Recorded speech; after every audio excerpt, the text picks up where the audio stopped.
কথা আছে, অন্যের জন্য গর্ত খুললে সেই গর্তে নিজেরই পড়তে হয়। এবার বাংলাদেশের জন্য খোঁড়া গর্তে নিজেই পড়েছে প্রতিবেশী দেশ ভারত। বাংলাদেশকে শিক্ষা দিতে গিয়ে চরম বিপাকে পড়েছেন দেশটির প্রধানমন্ত্রী নরেন্দ্র মোদী। একদিকে শেখ হাসিনার পতনে হাতছাড়া হলো ট্রাম্প কার্ড, অন্যদিকে বন্ধু ট্রাম্প ক্ষমতায় আসতেই পড়তে হচ্ছে একের পর এক পরীক্ষার সামনে। এত কিছুর মধ্যে যেন মরার উপর খাড়ার ঘা হয়ে এলো ভারতীয় রুপির রেকর্ড দরপতন।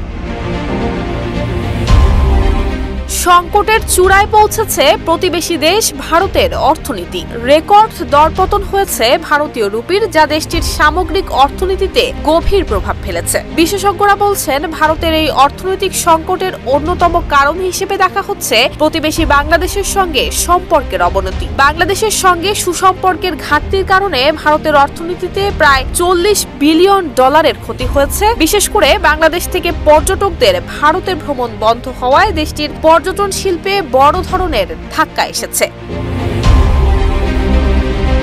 পর্যটন খাতে প্রতি বছর প্রায় $30 বিলিয়ন আয় করে ভারত, যার মধ্যে $6 বিলিয়ন আসে বাংলাদেশি পর্যটকদের কাছ থেকে। ভারতে মোট বিদেশি পর্যটকদের মধ্যে বাংলাদেশি পর্যটকের সংখ্যা 22%। এছাড়া ভিসা ফি থেকে ভারতে প্রতি বছর বাংলাদেশ থেকে প্রায় $300 কোটি আয় হয়। বাংলাদেশি পর্যটকদের প্রবেশ বন্ধ হওয়ায় ভারতের হোটেল, রেস্তোরাঁ, পরিবহন সহ পর্যটন সংশ্লিষ্ট ব্যবসাগুলোতে ধস নেমেছে। শুধু তাই নয়, সীমান্ত এলাকায় ছোট বড় অনেক ব্যবসা প্রতিষ্ঠানও মারাত্মক ক্ষতির মুখে পড়েছে।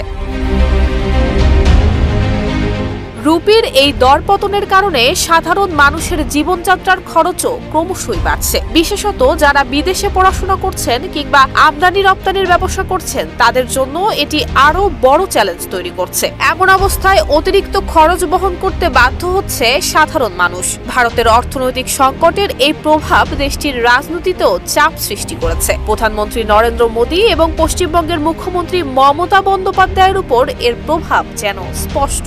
ভারতের বিভিন্ন রাজ্যে চলছে এ নিয়ে ব্যাপক আলোচনা। মিডিয়ায় বাংলাদেশের প্রসঙ্গ টেনে বেসামাল কথাবার্তা বলার প্রবণতাও লক্ষ্য করা যাচ্ছে। বিশ্লেষকরা বলছেন, সুসম্পর্ক বজায় না রাখারই খেসারত দিতে হচ্ছে ভারতকে। বাংলাদেশের সঙ্গে বাণিজ্য এবং পর্যটন খাতে সুসম্পর্ক পুনঃস্থাপন না করলে ভারতের অর্থনীতির উপর দীর্ঘমেয়াদী আরো বড় ধরনের নেতিবাচক প্রভাব পড়তে পারে বলে ধারণা করা হচ্ছে।